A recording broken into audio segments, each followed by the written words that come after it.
সামাজিক জাতি, সমাজ ছাড়া বসবাস করতে পারে না। আমরা কি সামাজিক জীব, সমাজ ছাড়া কোনো মানুষ বসবাস করতে পারে না। এই তো আপনাদের গ্রাম যেটা আছে পুরো সমাজ নিয়ে বসবাস করতেছে, ঠিক কিনা?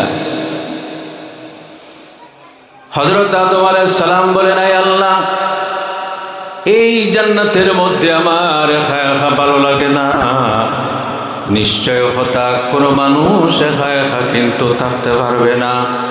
রব্বুল আলামিনের দরবারে নিবেদন করেন যে আল্লাহ, জান্নাতের মধ্যে খায়া ভালো লাগে না, এই জান্নাতের মধ্যে আমার একজন সঙ্গিনীর প্রয়োজন। কিসের প্রয়োজন? একটু উত্তর দেবেন আপনারা। সঙ্গিনী। রব্বুল আলামিন বলেন, ঠিক আছে, সঙ্গিনী দিয়ে দিব। হযরত আদম আলাইহিস সালাম আরামে আছেন। হযরত আদম আলাইহিস সালামের বাম পাজর থেকে রব্বুল আলামিন যে সঙ্গিনী সৃষ্টি করেছেন, সেই সঙ্গিনীর নাম হলো হযরত হাওয়া আলাইহাস সালাম। জোরে বলুন সুবহানাল্লাহ। বাম পাজর থেকে। যা বাম পাজর সোজা থাকে না বাঁকা থাকে? পাজর বুঝছেন আপনারা, মানে ফাত্তি, আর যেটাকে আমাদের গ্রাম্য ভাষায় বলে সোজা, স্টিলের মতো সোজা থাকে? জি, বাঁকা থাকে। এর নতিজাটা হলো মেয়ে সমাজের মধ্যে একটা বাঁকা স্বভাব থাকে। আল্লাহ রাব্বি বলেন, ফাইন কুনতা তুকিমুহু কাসারতাহু, যদি তুমি সোজা করতে চাও বাই ফোর্স করে, প্রেশার ক্রিয়েট করে, তাহলে ভাঙবে। ওয়াইন তারাকতাহু লাম ইয়াজাল আওয়াজা, আর এইভাবে যদি তুমি ছেড়ে দাও তাহলে সমস্ত জীবন কিন্তু বাঁকা থাকবে। তাহলে সোজা করার পদ্ধতি ফিটিয়া, উত্তর দিবেন, ফিটিয়া, মারিয়া, ডান্ডা দিয়া, চুলমুড়ি দরিয়া, কোনোভাবে না। উভয়ের পরামর্শের কথাবার্তার মাধ্যমে। এজন্য হযরত আদম এবং হাওয়া আলাইহিস সালাম উভয়ে জান্নাতের মধ্যে থাকেন। রহস্যজনক একটা ভুল হয়ে গিয়েছিল, সেই ভুলের কারণে রব্বুল আলামিন বলেন, আর জান্নাতে থাকা যাবে না। একজনকে, অর্থাৎ হযরত আদম আলাইহিস সালামকে আল্লাহ শ্রীলঙ্কার সরণদ্বীপ নামক স্থানে আল্লাহ অবতরণ করান, আর হযরত হাওয়া আলাইহিস সালামকে আল্লাহ জিদ্দায় অবতরণ করান। আজ পর্যন্ত শ্রীলঙ্কার একটা পাহাড় আছে, এডাম পাহাড়, অর্থাৎ আদম পাহাড়। সেই পাহাড়ের মধ্যে হযরত আদম আলাইহিস সালামের দুইটি পায়ের চিহ্ন এখন পর্যন্ত বিদ্যমান আছে। জিদ্দা, জাদ্দাতুন থেকে, এর অর্থ হইল দাদি, অর্থাৎ হযরত হাওয়া আলাইহিস সালামকে আল্লাহ জিদ্দায় অবতরণ করেছিলেন। যাই হোক, স্বামী এবং স্ত্রী, স্বামী এবং স্ত্রী। স্বামীর মর্যাদা কি? স্বামীর মর্যাদা হলো, স্বামী হলো ঘরের অভিভাবক, বাড়ির অভিভাবক। স্বামী কি করবে? স্ত্রীর যে অধিকার আছে সেই অধিকারটা আদায় করে দেবে। একজন স্বামীর উপর স্ত্রীর অধিকার আছে, আর একজন স্ত্রীর উপর স্বামীর অধিকার আছে। স্ত্রীর স্বামীর উপর যে অধিকার, সেই অধিকারগুলির মধ্যে একটা অধিকার হলো, স্ত্রী ঘরে বসবাস করবে, আল্লাহ তাকে ঘরের রানী হিসাবে বানিয়ে দিয়েছেন। জোরে বলেন সুবহানাল্লাহ। ঘরের রানী আল্লাহ বানিয়ে দিয়েছে। স্বামীর মর্যাদা হলো, আল্লাহ সুবহানাহু ওয়া তাআলা স্বামীকে আল্লাহ অধিকার দিয়েছেন, সে স্বামী তুমি রুজি রোজগার করবে, আর তোমার অধীনে যারা আছে, তোমার অভিভাবকত্বে যারা আছে, তাদেরকে তুমি হুরপুষ দিবে। এজন্য আমার ভাইয়েরা, স্বামীর মর্যাদা আছে, স্ত্রীর মর্যাদা আছে। স্বামী যদি ঠিক থাকে তাহলে তোমার স্ত্রীও কিন্তু ঠিক থাকবে। স্বামী যদি জুলুম অত্যাচার করে তাহলে তোমার স্ত্রী কতদিন পর্যন্ত মুখ বন্ধ করে রাখবে? কথা প্রসঙ্গে বলতেছি আমি। কোনো স্বামীর মধ্যে আছে গালাগাল আছে কিনা, এমন ধরনের গরম গরম ইংলিশ বাড়ির মধ্যে ব্যবহার করে, বুঝতেছেন আপনারা? কোনো একটা এলাকার একজন মেলুক আমার কাছে গেল, গিয়ে বলল, হুজুর শুনছি আপনি বড় তবিব করেন, আমার স্বামীর জবানটা বড় খারাপ। বাসি বাড়িতে আসার পরেও গাল শুরু, মারামারি শুরু। তা আপনি এমন তবিব দিয়ে দিন যাতে আমার স্বামীর জবানটা বন্ধ হয়ে যায়। আমি বললাম, জবান বন্ধ করার একমাত্র উপায় হলো তোমার স্বামীর মুখটা সেলাই করে দিতে, এছাড়া বন্ধ করার কোনো উপায় নেই। তবে আমি তোমাকে একটা তবিব দিয়ে দিই, মা বোনেরা ভালো করে বুঝিও। আচ্ছা, আপনারা এই টপিক নিয়ে আলোচনা করতে ভালোবাসেন? জি, উভয়ের কথা আছে, আর এটা প্রয়োজন বর্তমান সমাজে। বেশিরভাগ বাড়ির মধ্যে দ্বন্দ্ব স্বামী স্ত্রীর মধ্যে। হ্যাঁ, রেয়ার কোনো পরিবার আছে, শান্ত পরিবার, উভয়ের অধিকার আদায় করে আছে। আমি বললাম, ঠিক আছে, আমি তোমাকে পানি পড়া দিতেছি। তোমার স্বামী যখন বাড়িতে আসবে, আসার সঙ্গে সঙ্গে তোমার মুখের মধ্যে এক কল্লি পানি পড়া নিয়ে তুমি মুখ বন্ধ করে রাখবে, তুমি জবান খুলবে না। হুজুর, জবান যদি না খুলে তাহলে আমার হাল তো শেষ। যাই হোক, জবান খুলবে না। তোমার স্বামী বাড়িতে ঢুকার সঙ্গে সঙ্গে গালাগাল শুরু করবে, তুমি এই যে পানি পড়া দিয়েছে সামান্য মুখের ভিতরে নিয়ে তুমি মুখ বন্ধ করে রাখবে, এক ফুটা যাতে নিচে না পড়ে। যাই হোক, ওই নারী বলল, হুজুর অত্যন্ত কঠিন একটা তবিব দিলেন, ঠিক আছে ব্যবহার করে দেখো। স্বামী আসার সঙ্গে সঙ্গে মুখে সামান্য পানি নিয়ে মুখ পরে মুখ বন্ধ করে রাখলো, আর স্বামী গালাগাল শুরু করলো। বলে, হুজুর কতদিন? বলে, তুমি এখানে মিনিমাম 3 দিন পর্যন্ত তুমি এইভাবে তবিব করবে, আর অন্যথায় এই তবিবের মেয়াদটা হলো 7 দিন। তোমার যা কিছু করণীয়, বাদ দেওয়া, পানি দেওয়া, যা কিছু সেবা করার সেবা করবে, কিন্তু জবানটা বন্ধ রাখবে। 7 দিন পরে আমার কাছে আসলো, আসার পরে বলল, ধন্যবাদ হুজুর, না মারামারি লাগলো, না কোনো তাবিজ দিলা, এমন এক তবিব দিলা, এখন দেখি আমার স্বামী এখন আর গালমন্দ করে না, সুজা। এটা কেন দিলেন আপনি এইভাবে? আমি বললাম যে তোমার স্বামী যখন গালাগালি করে তুমিও কিন্তু চুপ থাকো না, তোমার মুখও গরম। এখন দেখলাম তুমি যখন এসেছো, তোমার স্বামী আসে না, এই গতিকে তোমার মুখটা আগে আমি বন্ধ করে দিই। মা বোনেরা, একজন স্বামী বাড়ি থেকে বাইর হয়, কি পরিমাণ কষ্ট করে, কি পরিমাণ সে ত্যাগ স্বীকার করে, রুজি রোজগার করে, বাড়িতে সে খরপোশ দে, ঘরের মধ্যে খাদ্য দে।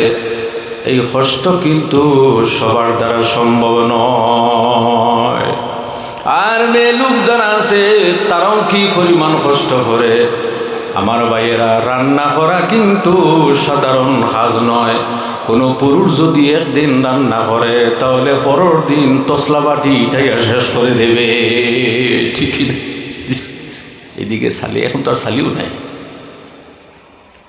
উভয়ের কাজগুলা কঠিন কিনা আমার ভাইয়েরা?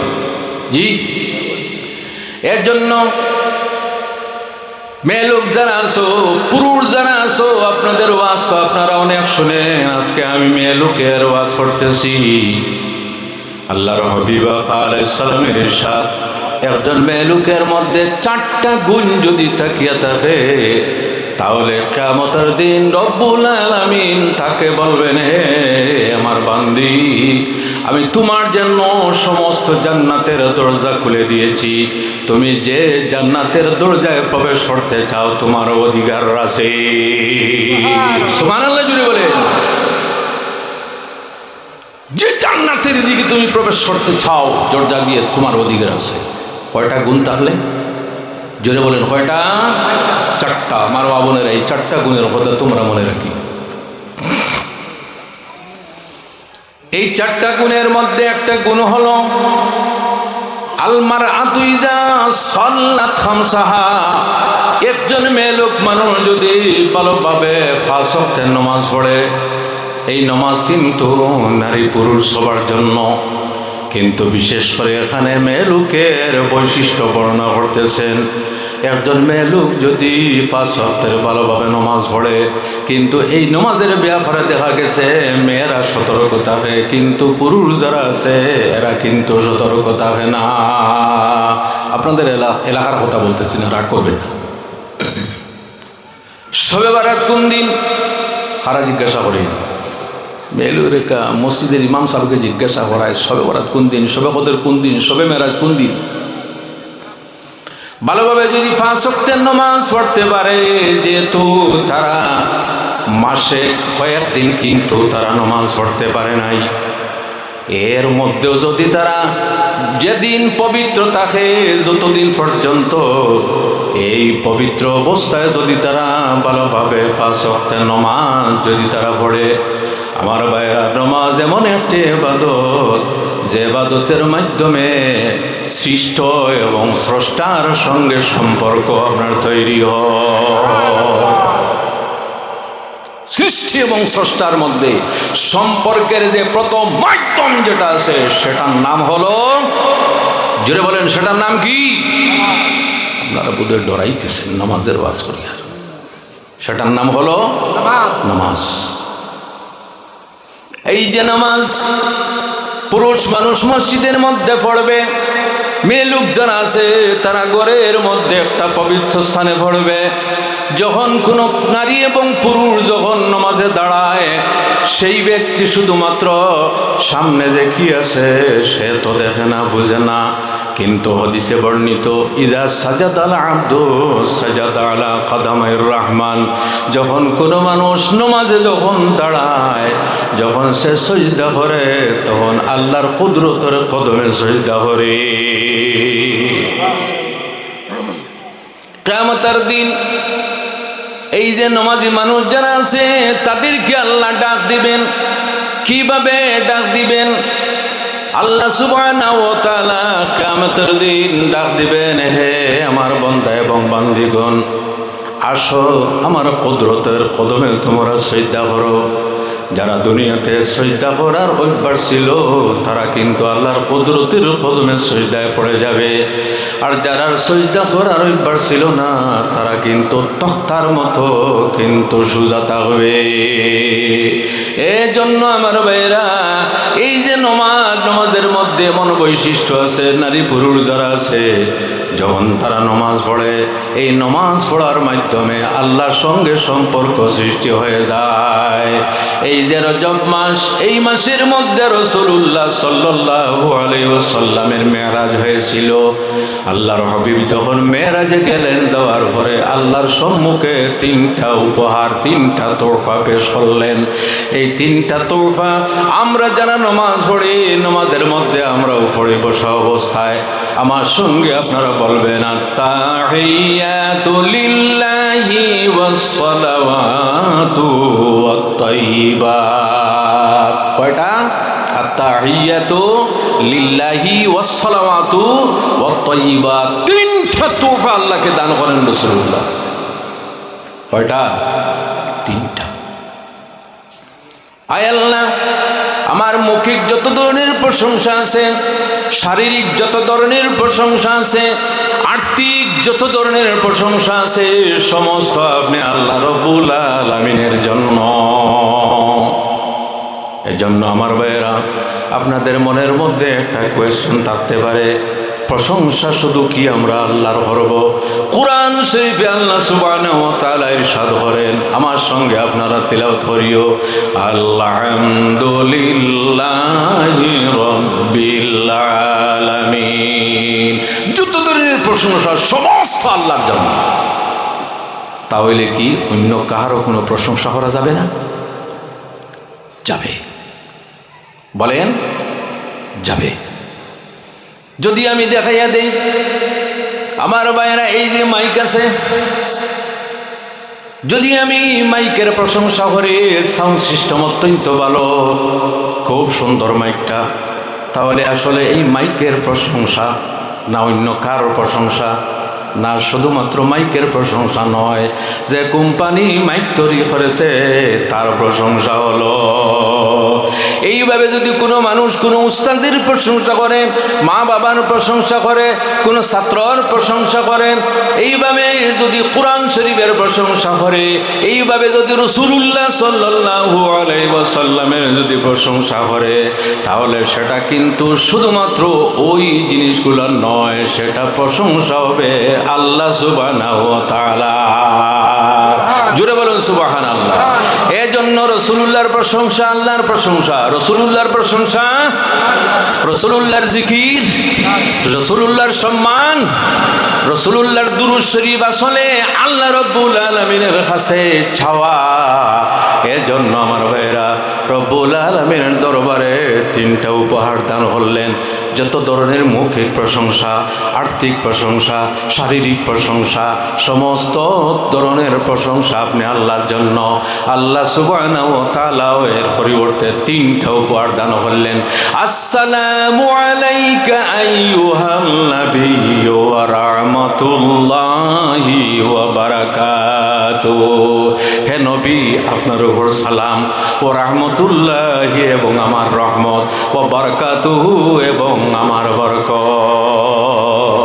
সুবহানাল্লাহ বলেন। এই দিক থেকে তিনটা দেওয়া হয়েছে, ওই দিক থেকে তিনটা।